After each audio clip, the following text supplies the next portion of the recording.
Scholar. تو خیر کہاں سے؟ تو عبداللہ ابن مبارک رحمہ اللہ تعالی، کیونکہ پہلے تو اسلاف میں تھا کہ جلدی شادی کرنی ہے، اب جب شادی ہوگی تو ظاہر ہے مالی مسائل تو کھڑے ہوتے ہیں، خرچہ تو اب بیگم آ گئی، بچے بھی ہوتے ہیں چلے جا رہے ہیں، تو پھر انہیں ترتیب کیا بنائی؟ 4 مہینے بزنس. میں آپ کو ریٹرن میں لکھ کے دینے کے لیے تیار ہوں، نکاح کرو اور یہ ارادہ کرو 4 مہینے صرف کیا کرنا ہے؟ بزنس. بے شک آپ کو کوئی بزنس نہیں آتا، 2-4 سال دھکے کھاؤ گے، نوٹ چھاپنے کی مشین بن جاؤ گے تھوڑے دنوں میں انشاءاللہ. کماؤ پوت جو ہے نا، جس کو جاب کرنے والا کہتے ہیں، یہ ہمارے اسلاف کا طریقہ نہیں ہے. یہ انگریز جب ہندوستان میں آیا اس کو افراد چاہیے تھے، اس کے پاس افراد نہیں تھے نا، تو اس کو ملازمتوں کے لیے بندے چاہیے تھے. انہوں نے ہمیں تجارتوں سے ہٹا کے کہاں لگا دیا؟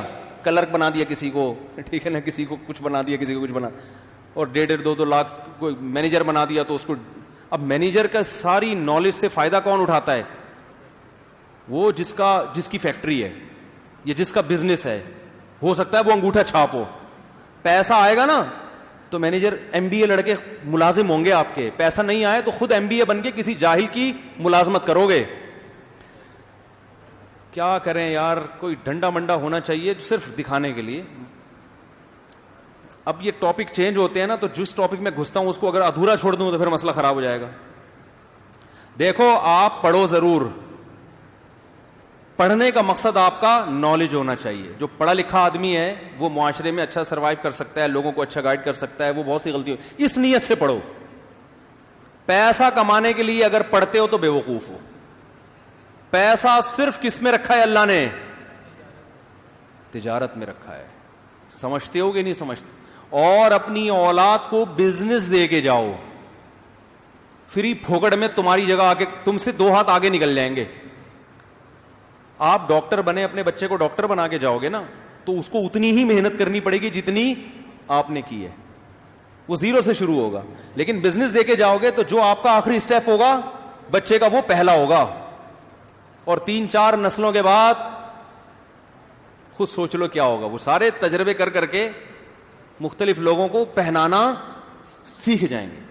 مختلف چیزیں تجارت میں پہنائی جاتی ہے نا، یہ گائے قربانی کی خریدی، اس کو پہنا دی، یہ پلاٹ خریدا، اس کو پہنا دیا. تو وہ پہنا کے ماسٹر ہو جائیں گے کہ کس کو کس وقت کیا چیز پہنانی. سمجھتے ہو کہ نہیں سمجھتے ہو؟ تو اس لیے تجارت کیا کرو. اور ایک دم سے نہیں ہو جاتا، شروع میں تو دھکے. اور تجارت کے لیے یہ بھی سوچتے ہو اتنا پیسہ کہاں سے لائیں، تو یہ تو بے وقوفی کی بات ہے. تجارت میں تو پہنانا آنا چاہیے. ادھر سے لیا، اس کو پہنا کے کمیشن لیا، پتلی گلی سے نکل لیے. تو پیسہ انویسٹ کرنے کی حماقت کبھی بھی نہیں کرنا کیونکہ آپ کو تجارت آتی نہیں ہے. 1 کروڑ انویسٹ کر کے وہ ڈوب گئے، پھر تو گئے کام سے. انویسٹمنٹ اس بزنس میں کریں جس کا آپ کو تجربہ اچھا خاصا ہو چکا ہو. اس بزنس میں انویسٹمنٹ کرو آپ، پھر فائدہ ہے. تو بات یہ چل رہی تھی کہ اچھا آپ اگر وہ ہمارے بھائی بیٹھے ہوئے ہیں نا، وہ میکینک ہیں ماشاءاللہ کار کے، تو وہ بھی سوچ رہے ہوں گے میں بزنس کیسے کروں. بھائی آپ نے ورک شاپ کھولی ہوئی ہے، ساتھ گاڑیاں خرید کے بیچنا بھی شروع کر دیں، ٹھیک ہے نا. بزنس میں اللہ نے برکت رکھی ہے. 9 اعشار امتی فی التجارہ او کما قال صلی اللہ علیہ وسلم. اگرچہ روایت کے سند پہ کلام ہے، نبی صلی اللہ علیہ وسلم نے فرمایا کہ میری امت کے 10 میں سے 9 حصے رزق اللہ نے تجارت میں رکھا ہے. سمجھتے ہو گے نہیں سمجھتے ہو؟ تو ساتھ جاب کے ساتھ سائڈ میں چلاتے رہو کچھ نہ کچھ. پہنانا ہی تو ہے نا، گاڑی خریدی پہنا دی کسی کو. ٹھیک.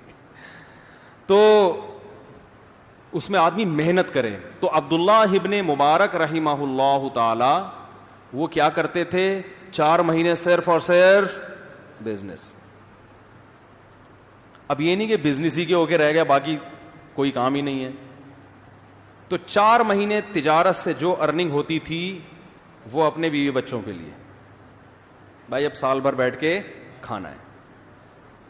جیسے حج کے موقع پہ بعض لوگ 2 مہینے میں اتنا کما لیتے ہیں کہ باقی 10 مہینے بیٹھ کے کھاتے ہیں. وہ سیزن ہوتے ہیں نا ہر چیز کے. اگلے 4 مہینے وہ جہاد میں گزارتے تھے. اسلامی سرحدیں پھیل رہی تھیں اس وقت, بڑی بہادری کے جوہر دکھائے انہوں نے لڑائیوں میں, اور مزید 4 مہینے 24 گھنٹے علم, تبھی بہت بڑے محدث بنے, عربی ادب کے بہت بڑے شاعر بنے. اور یہ بچپن سے ابا کی تربیت بھی, ایک شعر کی یاد کرنے پر ابا 1 درہم دیتے تھے ان کو. بچپن میں ابا کہتے تھے, عبداللہ بن مبارک کے جو والد تھے نا, وہ کہتے تھے ایک شعر یاد کر لو 1 درہم. تو بچوں کو اسی طرح ادب سکھایا کریں. ادب سے مراد اردو ادب یا عربی ادب یا انگریزی ادب, کچھ بھی سکھا دیں. زبان پہ کنٹرول جس کو ہوگا نا وہ بہت کچھ کر لیتا ہے. سارا مسئلہ یہ بولنا نہیں آتا, رشتہ لینے گئے تھے, بولنا کیا آتا, منہ سے نکل گیا. ایسا ہی ہوتا ہے نا, نکال دیا انہوں نے. کاروبار کر رہے ہیں, پہنانے کے لیے گئے تھے, وہ خود پہن کے آ گئے. بھائی جو بولتا ہے نا وہی, اسی کا پلہ کیا ہوتا ہے, قوت گویائی, اسپیکنگ پاور. یہ اتنی بڑی نعمت ہے کہ اس نعمت کی بیس پہ حضرت ہارون کو نبوت ملی ہے. اللہ میاں نبوت تو حضرت موسیٰ علیہ السلام کو دینا چاہتے ہیں نا, مقام ان کا بڑا. حضرت موسیٰ علیہ السلام نے فرمایا افصح منی لسانا, اے اللہ بولنے کا ہنر میرے بھائی کو آتا ہے تو ان کو بھی میرے ساتھ لگا دے. اللہ نے فرمایا سنشد عضدک باخیک, تیرے بازو مضبوط کرنے کے لیے میں نے تیرے بھائی کو بھی کیا کر دیا, دعوت تیری ہوگی. زبان کس کی ہوگی, ہارون کی. تو ہارون علیہ السلام کو نبوت صرف اس لیے ملی کہ بولنا اچھا جانتے تھے. کیا ہو گیا بھائی جان, تو بولنا جو ہے نا. اچھا دیکھو, اللہ میاں نے قرآن مجید میں ایک اور مسئلہ بیان کیا. مشرکین مکہ یہ کہتے تھے معاذ اللہ, نقل کفر, کے یہ فرشتے اللہ کی معاذ اللہ بیٹیاں ہیں. تو اللہ کو غضب آیا کہ مشرکین خود بیٹی کی پیدائش پہ نا ناک منہ چڑھاتے تھے اور زندہ دفن کر دیتے تھے. تو اللہ کہہ رہے ہیں جو اپنے لیے تو بیٹی پسند نہیں کرتے, اور اللہ کی طرف نسبت کس کی کر دی کہ اس کی بیٹیاں ہیں, معاذ اللہ. پھر اللہ نے فرمایا اومن ينشأ فی الحلیہ وهو فی الخصام غیر مبین. عورت کی ایک کمزوری کو اللہ نے بیان کیا کہ عورت تو وہ ذات ہے جو زیورات میں پلتی ہے اور اس میں اسپیکنگ پاور مرد سے کم ہوتی ہے. فی الخصام, جب بحث کرتی ہے نا, ڈیبیٹ, تو وہ کانفیڈنس نہیں ہوتا جو کس میں ہوتا ہے, مرد میں ہوتا ہے. خواتین کہیں گی اللہ میاں ہماری برائی بیان کر رہے ہیں. اللہ میاں برائی نہیں بیان کر رہے, اللہ میاں آپ کی کمزوری کو بیان کر رہے ہیں. سمجھتے ہیں کہ نہیں سمجھتے؟ ارے میاں دیکھو, ایک آدمی کہے کہ مرد کے بازو میں طاقت زیادہ, عورت کے بازو میں طاقت کم, تو کیا عورت کی انسلٹ ہو رہی ہے؟ یہ تو حقیقت ہے نا. مرد طاقت ہوتا ہے, عورت کیا ہوتی ہے بیچاری, کمزور. اللہ ماشاء اللہ کچھ اس کے برعکس بھی ہوتی ہیں.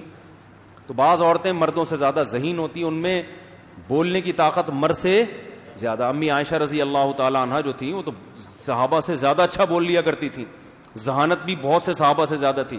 لیکن عمومی جو ماحول ہے اللہ نے بنایا ہے وہ کیا ہے کہ عورت کو زیب و زینت سے محبت ہوتی ہے.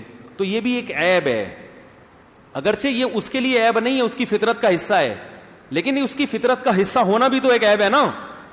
تو اس سے بھی پتا چلتا ہے میرے بھائی, جس مرد کو زیادہ زیب و زینت کا شوق ہے نا, یہ تو بہت ہی بڑا عیب ہے کہ تمہاری تو نیچر نہیں ہے, تم پھر بھی زنانے میں گھس رہے ہو جا کے. سمجھ آ رہی ہے بات؟ بیوٹی پارلر کھول کے بیٹھے ہوئے ہو اور تیار ہونے میں گھنٹہ گھنٹہ لگاتے ہو.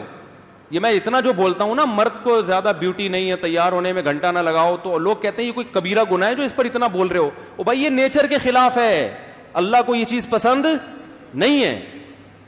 تو یہ عورت کے پر یہ جو ہے کہ وہ بیوٹی, وہ وہاں ڈریسنگ ٹیبل کے سامنے جب بیٹھی ہے تو اٹھ ہی نہیں رہی, وہ ٹھیک ہے اس پہ سوٹ کرتا ہے, آدمی پہ یہ چیزیں سوٹ نہیں کرتی. اس لیے میں بار بار بول رہا ہوں کہ یہ سب چیزیں شریعت کا حصہ ہے بھائی. تیار ہونا, جاؤ نہاؤ دو, کپڑے اس طریقے ہو گیا.